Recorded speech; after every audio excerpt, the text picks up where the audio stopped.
Ya habiendo conocido todo lo que son las bases de la biología molecular, vamos a entrar ahora a hablar a lo que más les interesa, que son enfermedades. ¿Sí? Entonces, ahorita estamos pasando la fase dentro de lo que son enfermedades cromosómicas y monogénicas. Dado que las enfermedades cromosómicas se evalúan más de lo que sucede de los genes, aparte de los genes que están involucrados, que lo trabajamos primero, porque es lo que tienen ustedes más cercano después de biología celular y genética.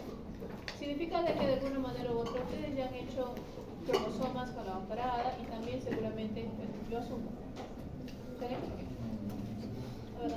¿sí? Y seguramente han visto algunas enfermedades cromosómicas. ¿Qué se acuerdan de biología celular y genética, que eran las enfermedades que mencionaba la doctora Ana? Bastante raras, porque necesitaban una gran cantidad de material genético, Correcto. ¿Dijo alguna enfermedad en particular? Down. Autosómica. Turner, ok. Edward Peterson, ya. Trisomía. ¿Qué? Down, ya. ¿Qué es síndrome de una? ¿O todo has visto homosexuales? Sexuales eran Entonces, ya, bueno, estamos bien. Entonces, vamos a refrescar algunas ideas, van a ver otras enfermedades, un poquito más. Entonces, en realidad, las enfermedades cromosómicas, como mencionó su compañera, son difíciles, son raras. ¿Por qué? Porque involucran gran material genético. Debemos recordar de que los cromosomas se conocieron y se estudiaron antes de descubrir el ADN. Y eso es porque son visibles, microscópicamente visibles. Significa de que lo que se llama cariotipo.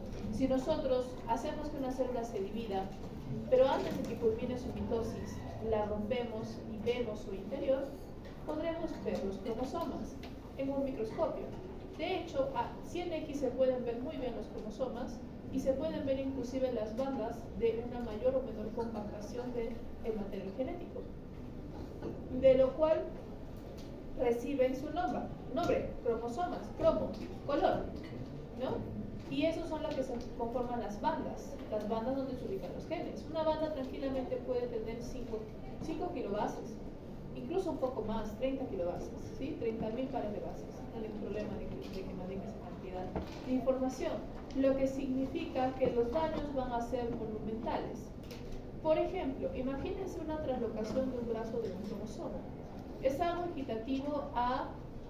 ¿Ustedes han visto la película La falla San Andrés? ¿Se acuerdan? Bueno, si no la han visto, es en base a hechos que podrían pasar. Porque la falla de San Andrés es una placa tectónica. Por lo tanto, si hay un temblor, puede romperse y separarse. En la película, que ya lleva todas las cosas al extremo, está en medio de una pista y la pista ¡catán! ¿Sí o no? Se parte completamente. Imagínense que ahí no había una pista, había una casa. No. ¿Qué le pasa a esa casa? Fue, sí, definitivamente, se hizo pedazo. No puedo decir ni siquiera que se cortó la mitad, se deshizo completamente. ¿Qué sucede si una translocación cromosómica ocurre justo en medio de un gen? El gen ya fue también, porque lo que se encuentra en su camino ya no será el resto del gen, ¿verdad? Es por eso que estamos hablando de mutaciones con gran cantidad de material genético. Y por lo tanto, como el material genético es una variable tan importante dentro de una enfermedad cromosómica, vamos a repartirlas o clasificarlas en dos grandes grupos. La primera va a ser las segregaciones equilibradas y la segunda segregaciones desequilibradas. ¿Por qué segregaciones? Porque el origen de las enfermedades cromosómicas viene ahí, en una mala segregación. Las segregaciones que ocurren durante la mitosis o la meiosis, particularmente la meiosis, ya que los gametos, al no separar correctamente sus cromátides, son los que permiten que haya falta de cromosomas, exceso de cromosomas, unión fallada o crossing over fallado de cromosomas, etc. Entonces, el punto clave para producir las enfermedades se da en la segregación, ¿sí? Y en este caso, las segregaciones equilibradas son aquellas en las que no hay un cambio de dosis genética, es decir, vamos a tener inversiones, translocaciones e intercambios, pero que finalmente el material genético de la persona sigue siendo el mismo, sigue habiendo la misma cantidad, sigue habiendo 46 cromátides, sigue habiendo 23 pares de cromosomas, ¿sí? Pero en el caso de las segregaciones desequilibradas, la historia cambia. Significa de que vamos a tener sea un aumento o sea una falta de material genético. Esto debido a una mala segregación. ¿Por qué la pérdida o la ganancia de material genético es tan peligrosa? Porque en muchos casos vamos a tener que se necesita una dosis exacta de RNAs mensajeros para que los genes puedan trabajar y generar un fenotipo adecuado. Si tenemos menos, habrá falta de RNAs mensajeros, menos obreros, menos trabajo. Si tenemos exceso de copias de gen, tendremos exceso de RNAs mensajeros, exceso de trabajadores, exceso de trabajo. Lo que en este caso, cuando vemos fenotipos y procesos metabólicos, un exceso de trabajo también puede ser peligroso. ¿Sí? Muy bien. Entonces, algunos de los ejemplos que vamos a ver, diferentes mecanismos de enfermedades cromosómicas, va a ser, por ejemplo, los síndromes por segregación anormal, como hemos mencionado, aquellos que durante la meiosis hay una separación incompleta de las cromátides. Vamos a tener los síndromes recurrentes, que van a ser aquellos en los cuales vamos a tener deleciones continuas o unas deleciones seguiditas de otras. Nuevamente pueden ser deleciones repetitivas, inserciones repetitivas, ¿sí? Que van a afectar a los genes. Idiopáticas, cuyo origen se desconoce. Normalmente podemos tener deleciones, intercambios, segregaciones erróneas, pero no existe una razón real a partir de la cual hayamos tenido este problema. Es decir, simplemente surgió. No podemos echarle la culpa, no podemos generar una causalidad absoluta para un solo problema.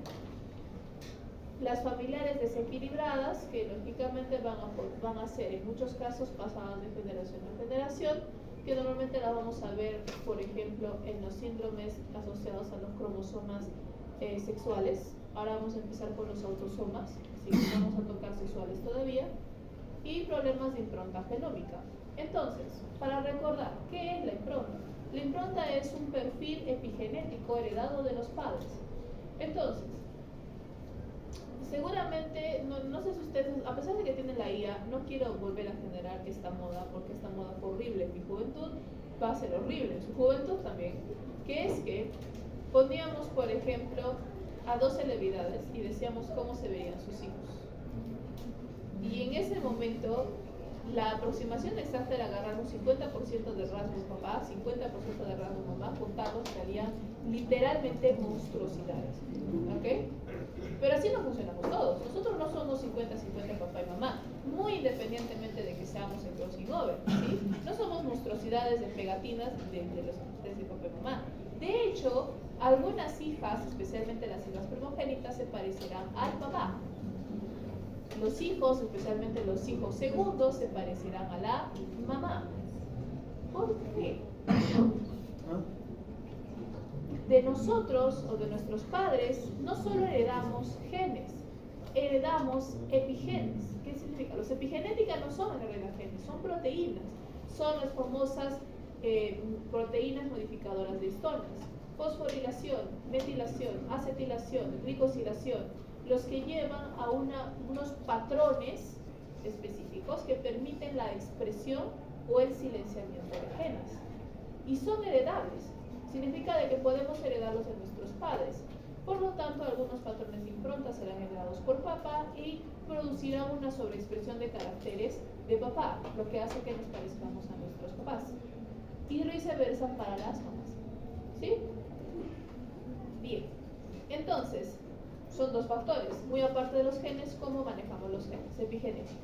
Sin embargo, algunas veces vamos a tener un silenciamiento equívoco de genes específicos, lo que va a hacer que solo exista una copia paterna o una copia materna, que va a ser la funcional, ¿no?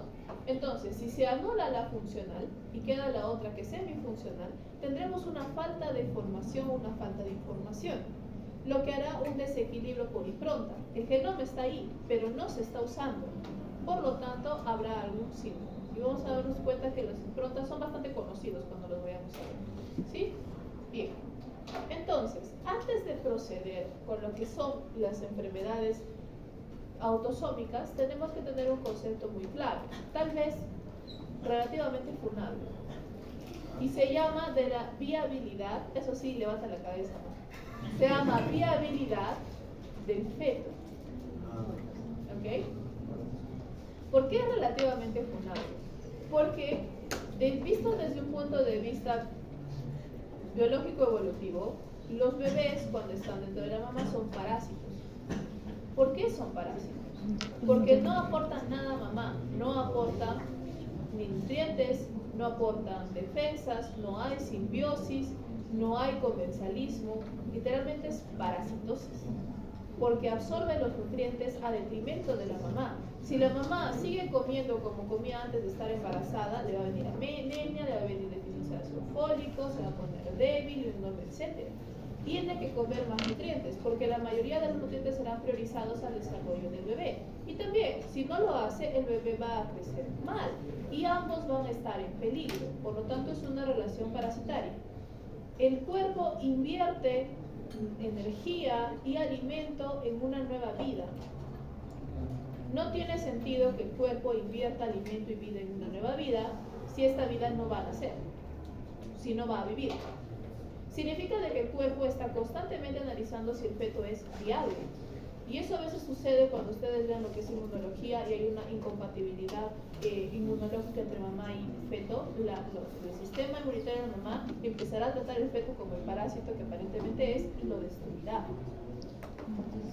En el caso de que el feto tenga malformaciones y se esté dando cuenta de que su crecimiento dentro de barriga no es el adecuado, procederá a deshacerse del feto, lo que se conoce como un aborto espontáneo. Hay ciertas mutaciones muy graves, hay ciertas mutaciones que llegan a ser tan graves que se genera un aborto espontáneo. Es decir, el mismo cuerpo sabe, esto no va a llegar a término bien, deshagámonos de ello, intentemos otra vez. ¿Sí? Son los abortos espontáneos. Mientras más mutaciones haya, más abortos existen. Y eso se ha visto a lo largo de la historia. Tenemos diferentes episodios, y si no quieren de la historia de la ficción, en los cuales los niños no eran viables. Primer episodio, Egipto. No tenían muchos hijos, no porque no quisieran, porque no sobrevivían. Y no sobrevivían por las condiciones, no sobrevivían por la cantidad de mutaciones genéticas. Igual, muchos reyes alrededor de la época, estamos hablando siglo XVIII, siglo XVII, 1600, 1700, incluyendo, por ejemplo, Luis XIV, incluyendo Enrique VIII, incluyendo todos ellos, que desesperaban por tener un hijo varón y a duras penas tenían una hija mujer. ¿Qué sucedía? En estos casos había tal cantidad, en primer lugar de endogamia, porque la mayoría eran primos primeros y primos segundos, por lo tanto se acumulaban mutaciones genéticas. Algunas mutaciones genéticas asociadas a los cromosomas sexuales son bastante inestables en los varones, porque solo tienen un cromosoma X. Por lo tanto, son menos, puede que tengan una menor probabilidad de supervivencia que las mujeres, que tienen dos cromosomas X. Por lo tanto, en esas parejas, cuando tenían un hijo varón lo perdían rápidamente por aborto espontáneo y las hijas sobrevivían y se llenaban de hijas, pero no tenían descendientes varones, por su endogamia. ¿Dónde más han visto esto? Curiosamente, ya entrando un poquito para despertarlos, curiosamente en Juego de Tronos y La Casa del Dragón existe una alegoría a este proceso. ¿Qué pasaba con los Targaryen? Que sufrían con la endogamia completamente aceptada dentro de su familia. ¿Se acuerdan? Decía, los jinetes de dragones no pueden tener hijos. Y cuando tenían hijos, sus hijos ¿cómo salían? Deformes, como dragones. Sus hijos no salían. ¿Sí? Sus hijos salían débiles, sus hijos salían dementes. Eso era directo de la endogamia. Y en el caso de los dragones era una alegoría a la pérdida de hijos justamente por la endogamia, que sucedió mucho en la época del siglo XVII y XVIII, en la que se basa Juego de Tronos. Bien, teniendo esa idea clara, pues es relativamente funable, porque explicándolo es un proceso natural esperado.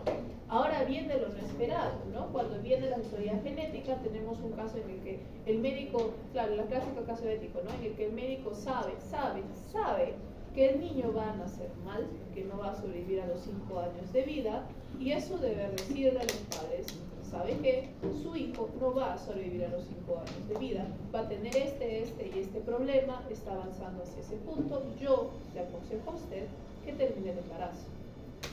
Le aconsejo, porque obligarle no puede.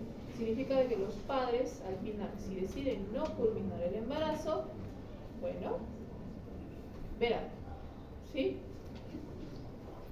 Igual, al revés. Normalmente también van a encontrarse situaciones, si es que hacen asesoría genética de este tipo, que digan, bueno, sí, su hijo va a tener algunos problemas genéticos, pero completamente viables, manejables, inclusive, no tiene por qué asustarse. No sé, usted va a poder ayudar a su hijo, sí es cierto de que demanda más sacrificio, pero biológicamente va a crecer bien, va a tener una buena esperanza de vida. Y a pesar de ello, los padres deciden terminar el embarazo. También están en su derecho. ¿Sí? Lo que no están en su derecho es que cuando ya nació, lo dejen morir. Eso es lo que no están en su derecho. Entonces, normalmente por eso se decide antes. Obviamente eso es cuando se puede hacer un cribado prenatal, porque cuando es neonatal ya fue, ya nació. Entonces, en este caso, es la diferencia. ¿Por qué lo menciono así? Le lanzaré. Entonces, ¿qué tenemos? Segregaciones cromosómicas anormales, donde normalmente lo que va a ocurrir es la aneuploidía, es decir, una mala segregación en la cual adquirimos una copia adicional de una cromática, teniendo una famosa trisomía, dentro de las cuales vamos a tener la más común, la trisomía 21, que ustedes la conocen como el síndrome de Down. Sin embargo, también tenemos la trisomía 18 y la trisomía 13. ¿Por qué el síndrome de Down es la más común? Porque es la más viable. En realidad afecta a uno de 850 niños nacidos. Considerando la cantidad de niños nacidos en Arequipa, más o menos 1.9 niños, o sea, casi 2 niños por año pueden tener síndrome de Down en Arequipa. Relativamente alto, considerando que somos una región pequeña. Se imaginarán a nivel Perú, a nivel mundial.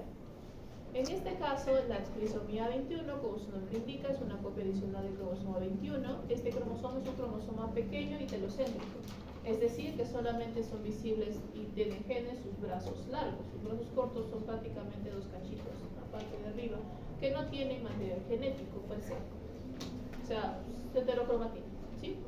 Entonces, cuando nosotros tenemos una dosis adicional de los genes asociados al cromosoma 21, vamos a encontrar ciertas características fenotípicas, como la hipotonía, que es falta de fuerza muscular en el niño, especialmente después de los 3 meses, en el que ya debería patear, moverse, levantar la cabecita y demás.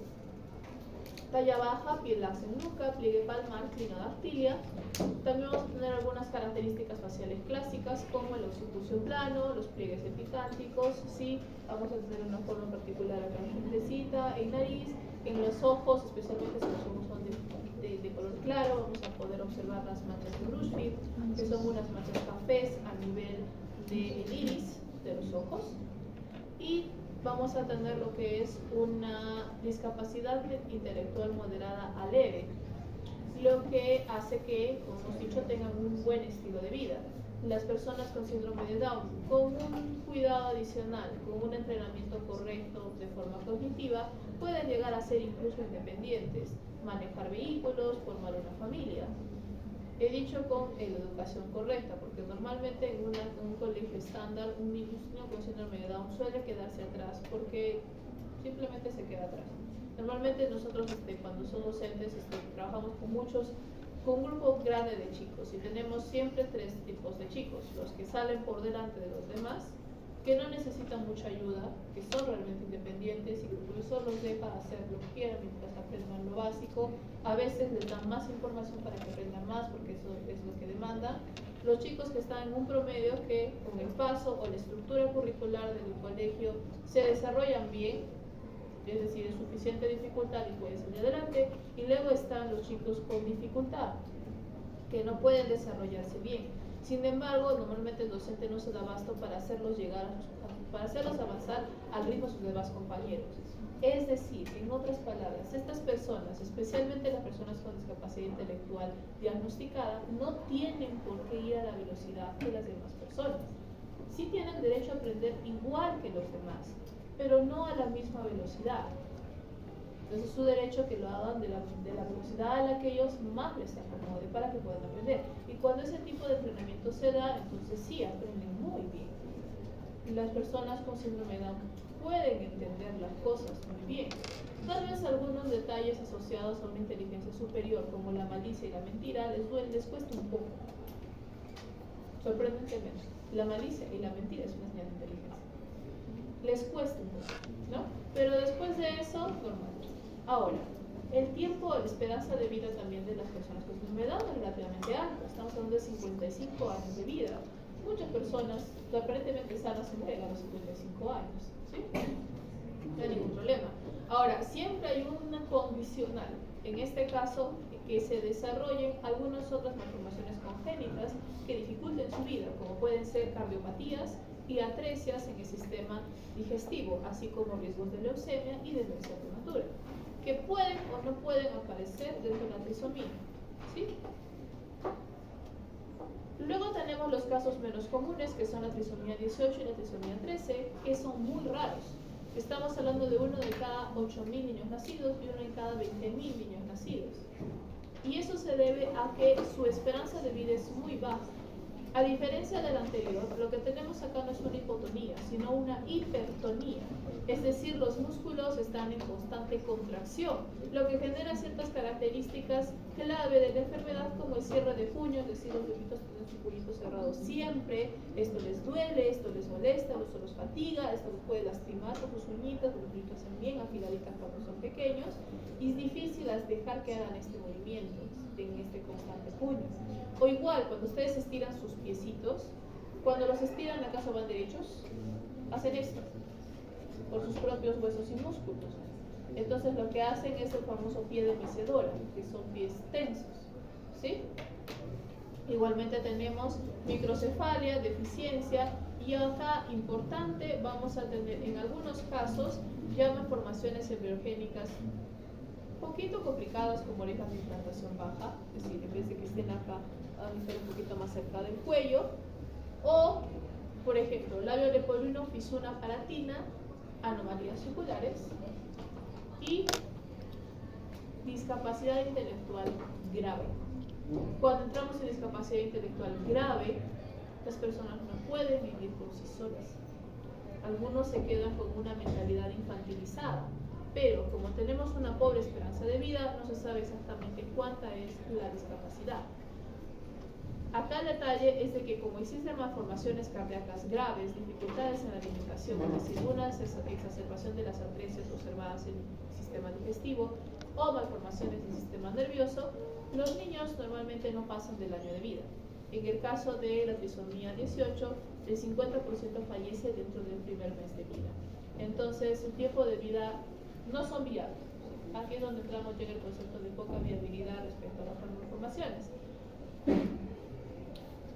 Ustedes entonces han visto, por ejemplo, en embriología lo que es sistema, ya está en el sistema cardíaco, ¿sí? En embriología. Entonces, más o menos tienen idea de lo que son algunas malformaciones, como lo que son malformaciones de válvula atrial, lo que es la regurgitación sanguínea, malformaciones en la válvula ventricular, lo que es una falta de fuerza en el corazón, malformaciones en lo que es la capa íntima media de las arterias, por lo tanto una pérdida de presión arterial, etc.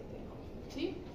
Estas malformaciones hacen de que el corazón, que es una bomba muy específica, se esfuerce más o se esfuerce menos, lo que eventualmente va a llevar a otros problemas con anexos y que por lo tanto reduce mucho el tiempo de vida del bebé dependiendo de cuántas malformaciones en las válvulas cardíacas se puedan tener, entre otro tipo de cardiopatías. También puede ser un músculo músculo cardíaco acrecentado, fibrosado, delgado, también existen estas versiones, ¿no? Vale, entonces, normalmente el síndrome de Down va a tener una supervivencia del 21%, especialmente cuando tenemos problemas como la fístula traqueosofágica, la atresia duodenal y las cardiopatías. recién van a entrar al sistema digestivo, pero la fístula traqueosofágica y la atresia duodenal se definen como interrumpir el desarrollo del tubo digestivo. Entonces, el sistema digestivo es algo sorprendente porque literalmente es un tubo gigante que entra y sale del cuerpo, porque con él comemos, así que los alimentos que vienen de afuera también tienen que salir, lo que no consumimos. No se podrían imaginarse una situación en la que pueden comer sin comer, es decir, tragan la comida pero nunca llega a su estómago, o una situación en la que nunca pueden evacuar porque sus heces nunca salen de su intestino. Esos son las atresias. Significa de que el desarrollo del esófago, de los intestinos, está interrumpido. Puede estar interrumpido de mil maneras. Una atresia esofágica es cuando el esófago se interrumpe antes de llegar al estómago y el estómago está desconectado del esófago. Por lo tanto, no puede comer, no puede tragar, no puede digerir. Obviamente es muy incompatible con la vida desde el primer momento en el que nace porque no tiene forma de alimentarse. Mientras estaba en gestación se podía alimentar desde el cordón umbilical, pero ahora que está fuera no puede alimentarse, ¿sí? Igual, en el caso de la atresia duodenal no puede eliminar desechos. El problema con no eliminar desechos es de que la sobreconcentración de los desechos puede llevar, entre muchas cosas, a una sepsis generalizada. Por lo tanto, también es incompatible con la vida. ¿Cuáles son las? Y adicionalmente está la fístula traqueosofágica, que es una versión de la atresia en la que el esófago se conecta con la tráquea y vuelve a salir, lo que hace que en este caso las personas se ahoguen cuando comen.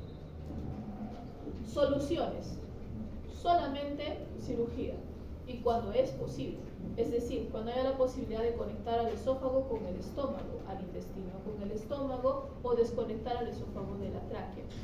Cuando es posible, significa de que si la atresia es muy temprana, es decir, más o menos a este nivel, sería imposible hacer todo este tubo esofágico, ¿sí? Pero si se encuentra en esta parte de acá, todavía como que podemos conectar algo, sacar material, sacar tejido o algo, poner alguna prótesis para que pueda trabajar.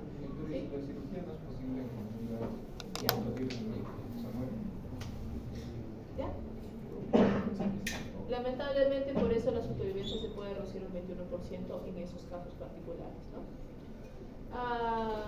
Sorprendentemente, el síndrome de Down se ha asociado tanto a la madre como al padre. En el caso de las segregaciones, la segregación errónea puede ocurrir en la madre en la meiosis 1 y se ha descubierto que en el padre en la meiosis 2, lo cual es muy lógico. Normalmente es asociado el síndrome de Down a una edad tardía de embarazo en madre. ¿Qué sucede? Si bien la mujer ya tiene la cantidad de óvulos definido desde el momento de su concepción y no desarrolla más de los que tuvieron en un principio, el cuerpo es capaz de seleccionar aquellos óvulos que son viables de aquellos que no lo son y solamente llevar a término o desarrollar o madurar en cada ciclo, de ovulación determinados óvulos viables. Sin embargo, este mecanismo se va debilitando con la edad y solamente vamos evolucionando todo lo que hay, lo que lleva a mayores probabilidades de que en una de esas un óvulo más segregado finalmente sea fecundado, lo que va a llevar a su enfermedad. Es por eso que a partir de los 35, 40 años, las probabilidades de generar síndrome de Down en una mujer se elevan de forma exponencial. Sin embargo, en el varón también es posible, especialmente en edades avanzadas. Para el varón no son ni 35 ni 40, estamos hablando de 55 y de 60. ¿Por qué? El varón empieza a producir espermatozoides desde los 12 años y puede producirlos sorprendentemente hasta los 70 años. Pero es diferente cómo los produce. Recuerden que los tubos seminíferos tienen células madre, que son los progenitores de los espermatozoides por división celular. Pero como hemos mencionado al inicio del curso, la división celular es un arma de doble filo. Si se siguen produciendo, se incrementan las posibles mutaciones producto de la división celular, lo que hace que los espermatozoides producidos por un varón entrado en años, estamos hablando a partir de los 55 años, sean espermatozoides no viables, espermatozoides deformes, espermatozoides con segregaciones erróneas, con bolitas rotas, con bolitas que no naden, y por lo tanto eso ya está asociado a la infertilidad del varón, ¿sí? Si bien el varón puede seguir produciendo espermatozoides entrados a los 60 años, eso no implica de que todos sean viables o de que el varón sea fértil, puede ser infértil, porque esos espermatozoides no sirven. Sin embargo, en algún momento es posible de que la meiosis 2 se produzca un espermatozoide incorrecto que al final termine fecundando un óvulo normal y otra vez se produce la trisomía, ¿no? Ok, habíamos hablado acerca de algunos rasgos dismórficos, como hemos dicho, especialmente en la nariz, que tenemos un poco achatada, la frente prominente, los ojos más pequeños y más separados. Acá tenemos las manchas de Brushfield, que son como unas manchitas a nivel del iris. Normalmente solo son notables en ojos claros, porque los cafés no se van a ver la diferencia, a menos de que lo veamos como un equipo especial. Una de las características adicionales de este sistema es en este caso ¿hasta qué hora tengo clase? Ya. Es en este caso el cromosoma robertsoniano, que se produce en un 4% de los casos de síndrome de Down y que se basa en el esconder a nuestro tercer cromátide 21. La escondemos. ¿Con quién? Con el 14. Entonces acá tenemos un cromosoma también telocéntrico, que es el cromosoma 14, que significa que su brazo largo es largo y que su brazo cortito es una antenita que solo tiene material genético no codificado. Por lo tanto, el tercer cromosoma 21 va a venir, va a desechar su brazo corto, el cromosoma 14 también va a desechar su brazo corto y ambos brazos largos se van a juntar generando un nuevo centrómero, formando lo que aparentemente sería un cromosoma mesocéntrico, pero que tiene dos brazos Q. Cuando nosotros hacemos el conteo de cariotipo, contamos 46 cromosomas. Pero tiene síndrome de Down, 46 cromosomas. Pero tiene síndrome de Down, 46 cromosomas. Es porque el tercer cromosoma 21 se esté enmascarando con el cromosoma 14. ¿Sí? Es un pseudo equilibrado. No es realmente equilibrado, aunque lo parezca, es desequilibrado porque tenemos una tercera copia 21 todavía, solo que está oculta. ¿Cómo se lee esto? 46XX o XY, RO del cromosoma robertsoniano, entre qué cromosomas 14-21, brazo Q10 del 14, brazo Q banda 10 del 21 que se unen en ese punto, más 21, porque tenemos igual un tercer 21. Algunos casos esto se puede producir 14-21 o 21-21, ¿sí? También se puede producir 21-21, pero el más común es 14-21. Luego tenemos los síndromes cromosómicos recurrentes, donde vamos a tener duplicaciones o deleciones una seguida de la otra en un espacio cromosómico relativamente elevado y que pueden estar asociadas a retrasos en el desarrollo, discapacidad intelectual, rasgos dismórficos y malformaciones. Entre ellos podemos tener, por ejemplo, las deleciones del cromosoma 22, también conocido como el síndrome de DiGeorge, que va a tener estas características de forma heterogénea, es decir, que no siempre vamos a tener las mismas características juntas, dependiendo de lo que se ha delecionado dentro del cromosoma 22. Y finalmente, al fin, tenemos el famosísimo Cri-du-Chat que me han puesto en su examen.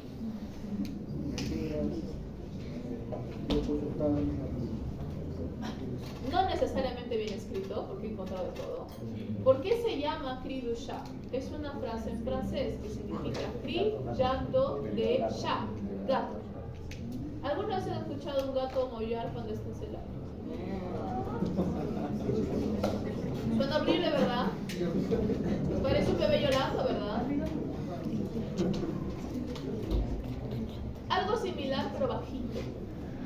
Es decir, como si se estuviera ahogando, pero sus ahogados sean como que de un gatito bebito. Así. No, es igual de aterrador. No me puedo sacar. Es igual de aterrador. Total. El síndrome Cri-du-Chat es relativamente raro. 1 en cada 7.000 niños. En algunos casos, porque lo que normalmente se da es una deleción del cromosoma 15 en el brazo P, el brazo corto, en el extremo del brazo corto, que es la banda 15. Pero en algunos casos tenemos deleciones adicionales que pueden alcanzar hasta la banda 13, que está más cerca del centrómero. Lo que va a hacer que tengamos ciertos aspectos adicionales al retraso mental y al maullido del gato, que pueden ser microcefagia, hipertelorismo, orejas de implantación baja y una mayor discapacidad mental, en donde estos casos de lesión mayor son mucho más raros. Estamos hablando de 1 en 15.000 niños nacidos. Normalmente estos casos son idiopáticos. Sorprendentemente, el caso Friedusha es completamente biológico, es decir, no sabemos por qué se lesiona el cromosoma 5, pero se lesiona. Entonces, lo que tenemos acá, por ejemplo, es una comparación entre 3 niños con Friedusha, que podemos observarlo si no se ven igual. ¿Ok? Un niño que parece relativamente normal, que es el niño en la imagen A, relativamente, porque esa cara de monito espantado es de todos los niños recién nacidos. Pero el B y el C ya no se ven normales. En el caso del B se ven ya las orejas de implantación baja. Miren sus orejas a qué altura están. Normalmente sus orejas están a una altura en donde terminan los ojos. Este debería tener un poquito más abajo. Esta parte de acá es pequeña, su cabecita es muy pequeña, sus ojos están separados, ¿sí? Y finalmente, el último caso en el que ya tenemos definitivamente una vista vacante asociada al retraso mental. Que normalmente los niños, si bien los niños recién nacidos no ven como vemos nosotros ahorita, enfocan sus ojos, ¿sí? Entonces, ¿qué sucede? Acá tenemos el cromosoma, acá tenemos el brazo corto, acá tenemos la banda 15 que hemos mencionado antes, y dentro de los primeros espacios de la banda 15 tenemos los problemas en el habla, el mollido de gato y el retraso mental leve. Pero a medida de que vamos viendo un incremento en la deleción, ya una deleción que puede llegar a 5 megabases, que va a ubicar en la banda 14 y la banda 13, tenemos un retraso mental acrecentado, que son los casos más raros. ¿Sí? Bien.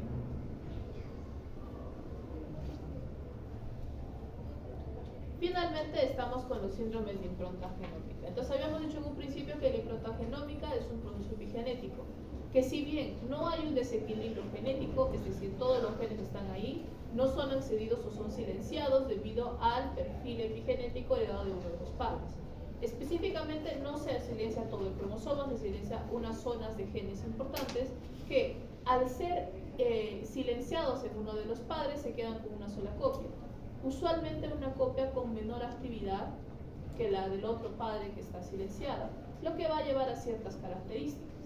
Dentro de estas, por ejemplo, y asociada al cromosoma 15, tenemos dos síndromes, dependiendo si estamos silenciando el cromosoma materno o el cromosoma paterno, en donde tenemos el síndrome de Prader-Willi y el síndrome de Angelman. ¿Por qué son intercambiables? Porque lo que vamos a ver es que acá tenemos, ¿no?, la cromática de 15, copia materna, copia paterna. La materna es la rosada. Lo que vamos a tener es que en el brazo largo del cromosoma 15 vamos a tener un silenciamiento del cromosoma paterno que está en azul, lo que va a llevar a Prader-Willi, es decir, solo las copias maternas están activas, que son deficientes, y acá tenemos el cromosoma 15, cuando la copia materna está completamente silenciada y los genes del paterno son ligeramente deficientes, tendremos el genoma de Angelman. ¿Sí? ¿Por qué se caracterizan estos dos? Primero vamos a ver las características físicas. Acá tenemos un niño con Prader-Willi, que es la imagen A, y como pueden apreciar, tiene hasta ciertos rasgos femeniles. Tórax angosto, caderas anchas, manos y pies pequeños, ¿sí? Hipogonadismo, porque sus gónadas son muy pequeñas. De hecho, todos estos rasgos son causados por el hipogonadismo, que es una característica del Prader-Willi. ¿Cuáles son las gónadas masculinas? Los testículos. ¿Por qué son importantes los testículos? Porque producen testosterona, hormona masculina o hormona androgénica. Hormona necesaria para que los varones puedan crecer más, tener más fuerza, tener un tórax más ancho, caderas más angostas, puedan generar barba, desarrollen una voz más grave, ¿sí? Son aquellas, la producción de testosterona es aquella necesaria para la diferenciación sexual, que normalmente se da cuando los niños alcanzan la adolescencia, con una producción de testosterona, estamos hablando de 12 años de edad, donde ya podemos separar niños de niñas, ¿no? Porque antes, si los vestimos igual, es difícil separar los unos de otros. En este caso, entre las características de Prader-Willi, lo que vamos a tener va a ser que en el cromosoma 15, aquí vamos a tener una región conocida como el grupo genético SNO-RNA, que suele ser el silenciado en el cromosoma paterno, ¿sí? Para Prader-Willi. ¿Qué otras características tenemos asociadas a Prader-Willi? Hipotonía neonatal, obesidad, producto de un proceso psicológico conocido como consumo indiscriminado de alimentos. Cuando digo consumo indiscriminado de alimentos, es consumo indiscriminado de todo. Papel, uñas, dedos, carne, pelo, hasta lo que no se puede comer, es una necesidad, ¿sí? Superior a ellos, no es psicológico, es poco tratable, ¿ok? Hipogonadismo, discapacidad de estatura corta. Tenemos un 70% de silenciamiento o de lesión, que como hemos dicho, la zona es no RNA, que es de la banda 12.2 y 13, y quedando una información genética únicamente de la mamá. Y en el caso de Angelman tenemos la falta de otro gen que es el V3A, que es entonces la pérdida de V3A por parte de mamá, quedamos solo con la copia del papá, y tenemos aspecto facial peculiar, baja estatura, discapacidad grave, convulsiones, risa incontrolable no provocada, hipopigmentación, es decir, cercano al albinismo. Y como pueden ver, esta niña con Angelman va a tener el opuesto a las características presentadas con el niño de Prader-Willi, ¿sí? Su cabeza es un poco más grande, cuadrada, como hemos dicho, está constantemente sonriendo, así, bueno, no exactamente tipo Joker, pero Joker, es decir, que esos niños, hasta con una persona llorando, van a sonreír. Y va a ser completamente involuntario, no es psicológico, es involuntario. La gran diferencia en Joker es que Joker era un proceso psicológico, porque él desarrolló una risa a modo de un mecanismo de defensa por su pasado traumático, aparente, porque al final en particular no pasa nada, pero en este caso es involuntario, ¿sí? Incluidas convulsiones, los dos pueden estar asociados a hipertonía muscular.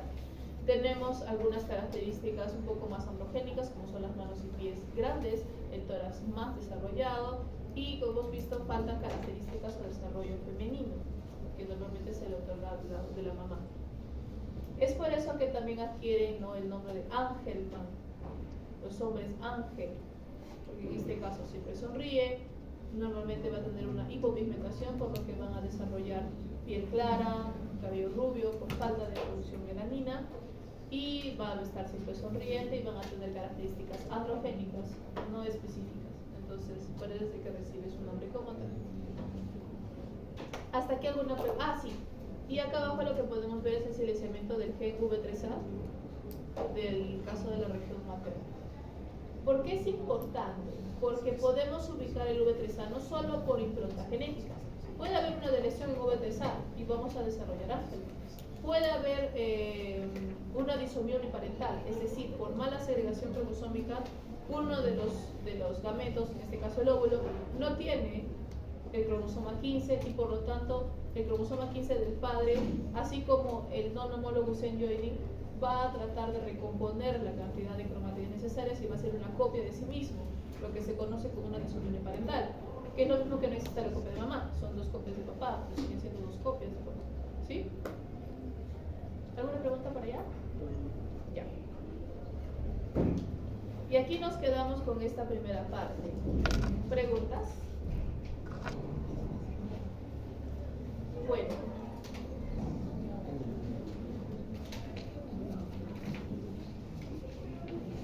El principio. Chiquito. Chiquitito.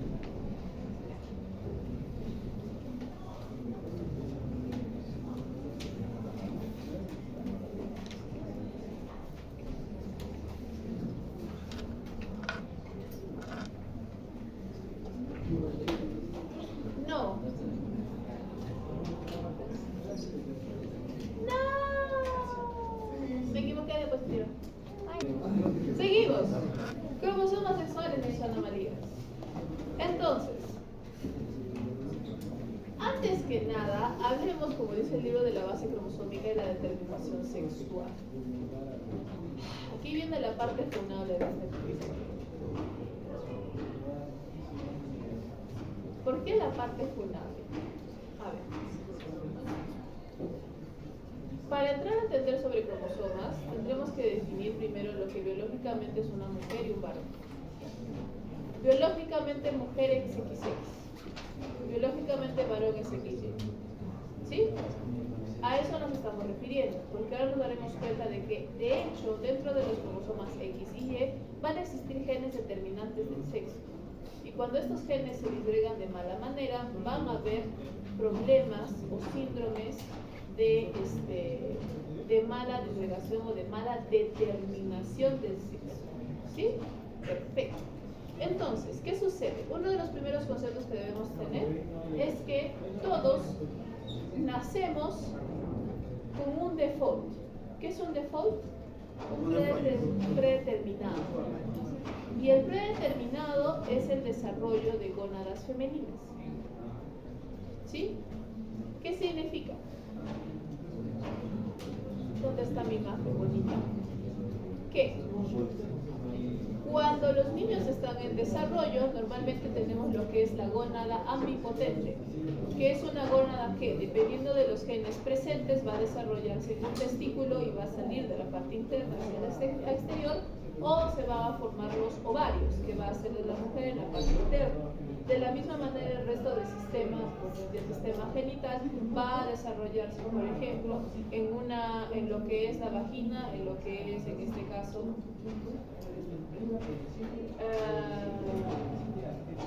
no, ya se fue. Y en el caso del varón, el pene, ¿sí? Pero al final del día, ambos son generados por el mismo punto embrionario original. Si no tenemos ciertos genes, se desarrollará el sistema reproductor femenino. Eso significa que la presencia de ciertos genes hará la diferencia para reproducirse el sistema genital masculino. En este caso, estos genes están, por lo tanto, encontrados en el cromosoma Y, que son los que determinan al varón. Específicamente el cromosoma Y, que por si acaso es un cromosoma mega chiquitito. Acá, eso me perdió. Tan chiquitito que es. A ver. Ya. No, más arriba. El cromosoma Y es un cromosoma. Ay, ¿dónde se me ha perdido? Ya, acá. El cromosoma Y es un cromosoma chiquito. No, de verdad, fuera de broma, se me ha perdido. ¿Dónde está? Página 216.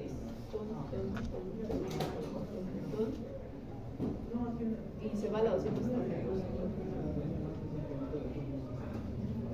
Así no se puede, se quedarán chiquitos. Lo siento, chicos, quería que vieran el nombre de los genes, pero no está cooperando conmigo.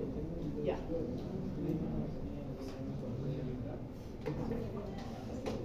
Ya, entonces acá tenemos el cromosoma Y. Y lo que vamos a tener es el brazo corto y el brazo largo, brazo P, brazo U. Bandas, banda 11 y banda 12, nada más. Yo dije que es chiquito. El banda 12 es heterocromatina, no hay nada. Pero la banda 11 va a tener los genes de determinación sexual, dentro de los cuales vamos a tener dos regiones importantes. La primera región, que es el gen SRY, que es el determinante del desarrollo testicular y la disgenesia gonadal. En este caso es el desarrollo testicular. Entonces, acá vamos a ver más arribita mejor. Aquí ya. Esto está otra vez acá arriba.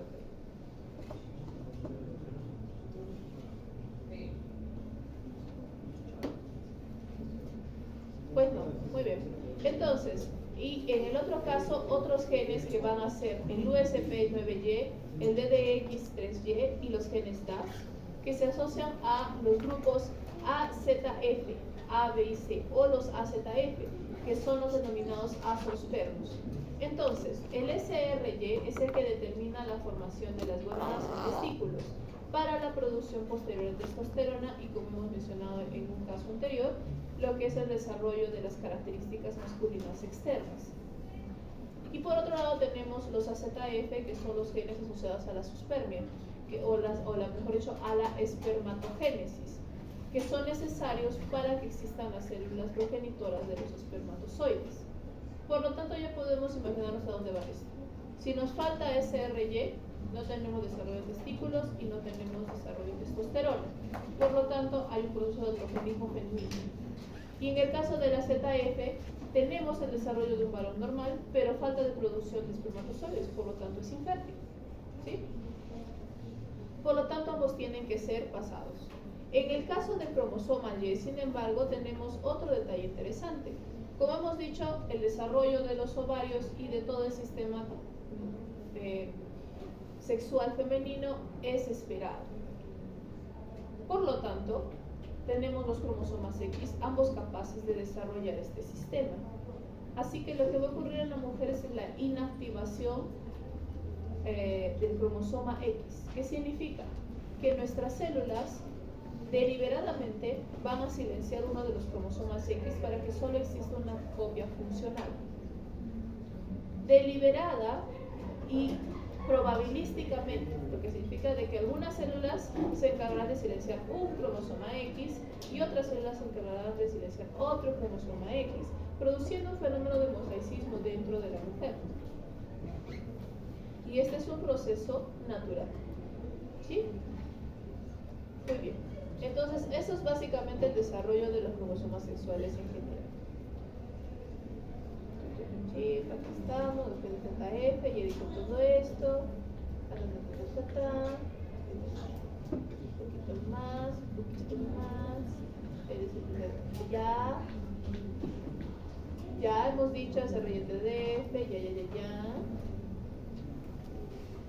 Muy bien. Entonces, acá entramos a lo que son los trastornos de determinación sexual en los que van a ocurrir algunos problemas. Por ejemplo, puede ocurrir un crossing over en el meiosis 1 en el que los genes SR y TDF pasan al cromosoma X y el cromosoma X es el que pasa al espermatozoide y ese espermatozoide es fecundado. En teoría es una mujer XX, ¿verdad?